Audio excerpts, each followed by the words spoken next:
Meu nome é André Oliveira, eu sou especialista em Direito Previdenciário. Há 24 anos estudo e ensino essa matéria e minha proposta hoje aqui é falar sobre a atual proposta de reforma da Previdência, a PEC número 6 de 2019. No ano passado eu gravei um vídeo tratando da PEC 287, né? E o que foi dito ali naquele vídeo se aplica à atual proposta em torno de 80% do que foi dito, né? A extinção da aposentadoria por tempo de contribuição, a figura do gatilho, que é justamente um mecanismo colocado no texto da proposta de reforma, através do qual toda vez que se aumentar a expectativa de vida do trabalhador brasileiro, aumenta-se também o requisito da idade mínima. Ou seja, se a população está vivendo mais um ano, aumenta a idade de 65 para 66, depois de 66 para 67. Ou seja, você vai estar sempre ali correndo atrás dessa nova idade para preencher os requisitos. Mas vamos falar da PEC propriamente dita, da atual PEC da 6 de 2019. A primeira questão que eu percebo ali é que quando você vai procurar ver as regras gerais dessa proposta, ela não se encontra no texto da PEC. Está colocado nesse texto o seguinte: esses critérios, idade, período de contribuição, não estarão no texto da Constituição, mas sim lei complementar, em lei complementar. O que é que isso significa dizer? Que se está retirando da Constituição, desconstitucionalizando um critério que há décadas, sempre esteve previsto na Constituição. Qual é o perigo disso na prática? Não será mais necessário um quórum, um número de parlamentares, deputados, senadores qualificado, né? Uma qualificação maior. Ou seja, apenas um número mais reduzido de parlamentares será suficiente para promover a alteração dos critérios de aposentadoria e pensão. É realmente um risco, porque o governante que estiver na gestão do país, ele vai ter muito mais facilidade de alterar.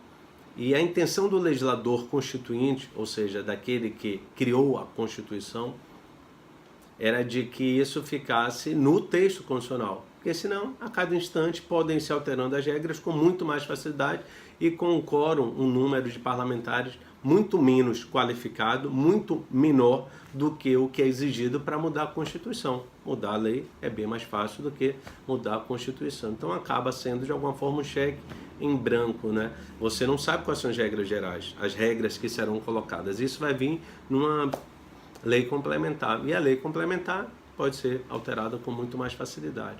Mas vamos trazer alguns esclarecimentos.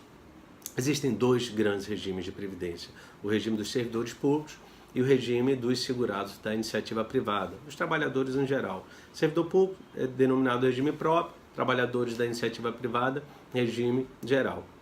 O que é que muda em um e o que é que muda em outro? Primeiro, como foi dito já nas entrevistas, né, o direito adquirido está garantido. Não precisava nem ser dito, porque isso é uma garantia constitucional.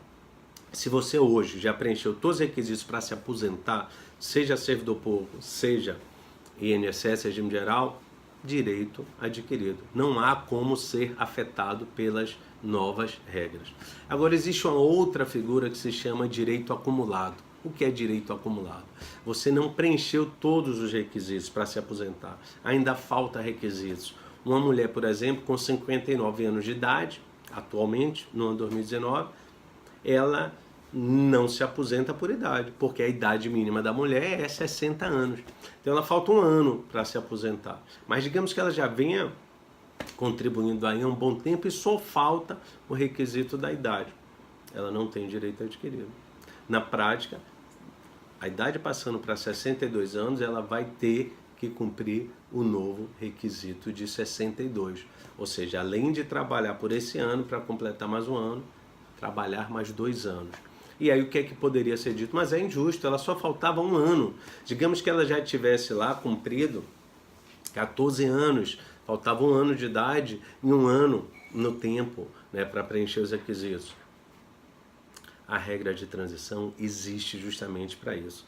Ou seja, se você já preencheu grande parte dos requisitos, a nova regra só pode ser imposta para você de forma proporcional.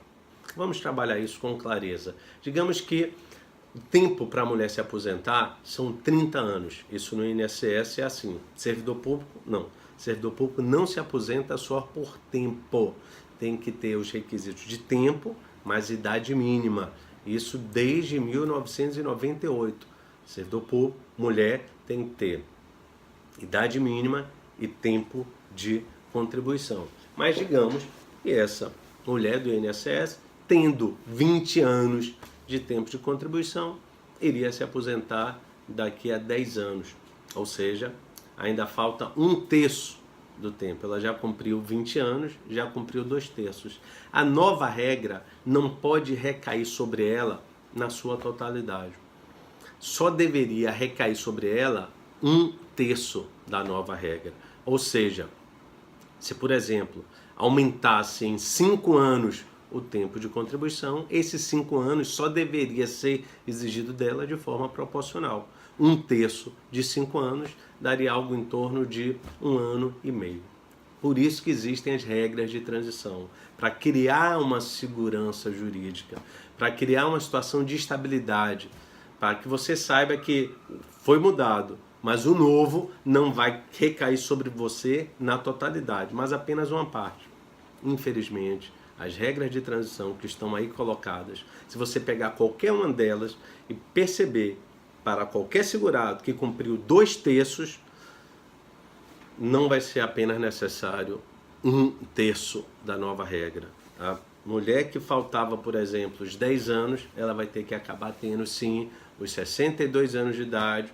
E se hoje são 15 anos o exigido para a mulher e passa a ser de 20 anos, por mais que ela tente e por mais que se crie uma tabelinha progressiva, né, para ir aumentando paulatinamente 6 meses a cada ano, na prática ela só vai conseguir chegar lá quando tiver 20 anos de contribuição e 62 anos de idade.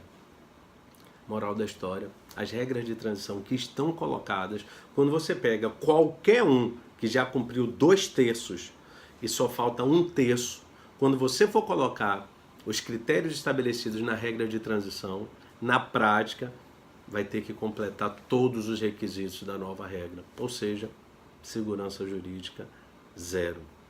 Outra questão realmente que nos traz um pouco de tristeza é essa questão de regras diferentes, né? Você diz que quer unificar os regimes, mas na prática as regras são outras. Por exemplo, para os servidores públicos será exigido 25 anos de tempo de contribuição.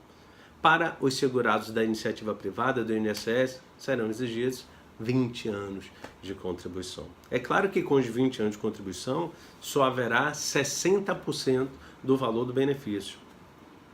Mas imaginemos a seguinte situação: 2 municípios. O servidor público do município A tem regime de previdência, tem uma lei municipal que criou um instituto de previdência, ele vai conseguir, com 20 anos de contribuição, se aposentar? Infelizmente não. Como ele é servidor público, está vinculado ao instituto de previdência, ele vai ter que ter no mínimo 25 anos. Já o outro servidor, que está no município ao lado, que não tem regime de previdência para servidor público, ele fica vinculado ao INSS. Esse servidor vai conseguir sair com 20 anos de tempo. Moral da história, isonomia alguma. E percebam que são 5.500 municípios no país. Mais de 3.000 municípios não possuem regime de previdência para os seus servidores. Ou seja, em mais de 3.000 municípios, os servidores municipais estão vinculados ao INSS, ao regime geral de previdência. Então, quando você cria regras distintas, regras diferentes, você acaba gerando uma situação de quebra da isonomia. Vou adiante tratar em outro vídeo, né, sobre a continuidade da PEC.